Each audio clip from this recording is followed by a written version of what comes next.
A week is forever, and there's a long time between now and November.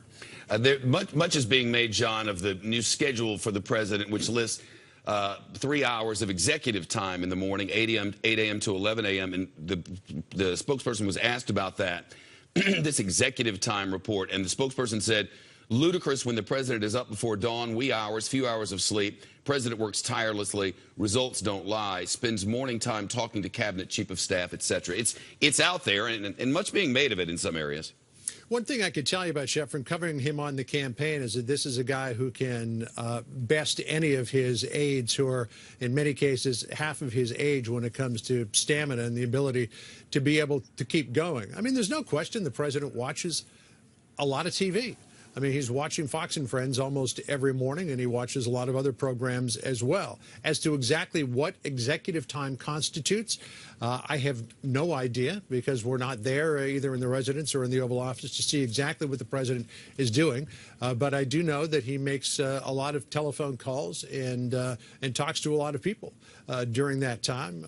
He has a lot of calls with foreign leaders as well. So while it may be that he does watch a fair amount of TV, even though the president says he doesn't have time to do it, we know he does it because he tweets about what he's watching on TV. So that's the dead giveaway there, Shep. But we could I think we'll have to do a little more research to find out exactly what constitutes, quote, executive time. There were other questions for Hogan Gidley, the press secretary. One about the president's tweet yesterday that he is, or over the weekend, that he is a very stable genius. And Hogan Gidley said records show the difference in what the media is trying to portray. He comes back with what it is. Left talking points. Republicans are stupid, just ridiculous, absolute dereliction of duty as journalists to report as facts. Psychiatrists who've never talked to the president, repugnant. I've met with him. He's sharp as a tack. Well, one thing that we will find out, Shep, because the president is going to Walter Reed Army Medical Center on Friday, is his general physical health. Unless for some reason they put wraps around it, which would be highly unusual, we will learn what the doctors there at Walter Reed Army Medical Center think about the president's physical condition.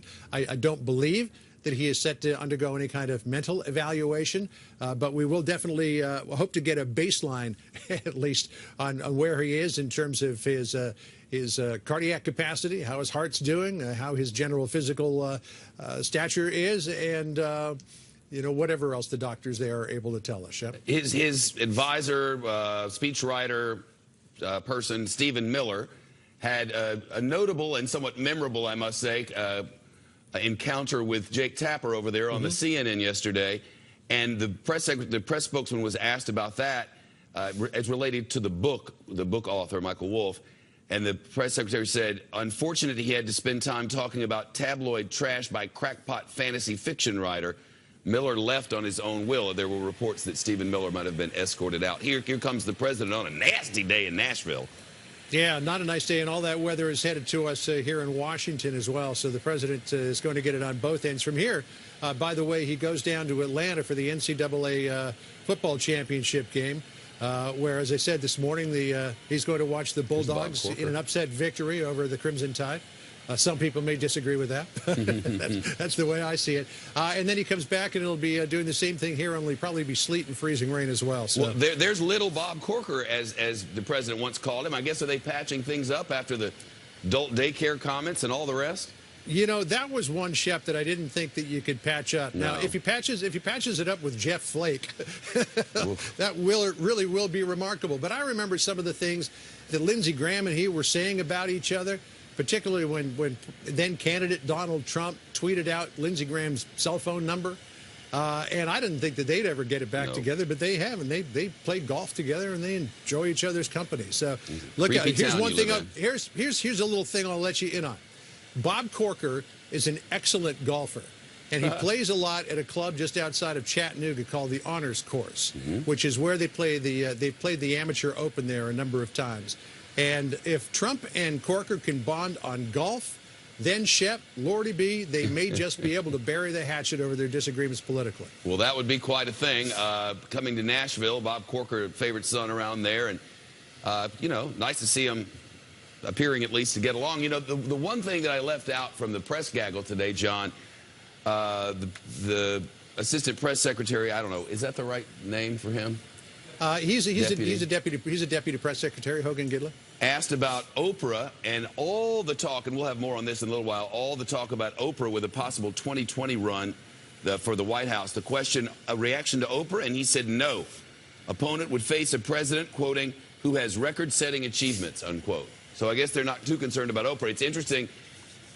Donald Trump, before he was president years ago, said on both Larry King Live and once, I believe, with Wolf Blitzer, that he would choose, that he might choose Oprah as a vice presidential running mate. But that's not how time has played out. I don't think that would happen. I think that Mike Pence is going to be the running mate in 2020. But here's what I can tell you, Shep, that if it were a Donald Trump, Oprah Winfrey contest in 2020, that truly would be one for the ages. Yep, billions and billions there.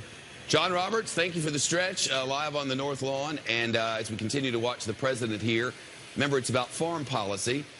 In just a moment, we'll have much more on the special counsel's Russia investigation and the Justice Department looking into the Clinton Foundation.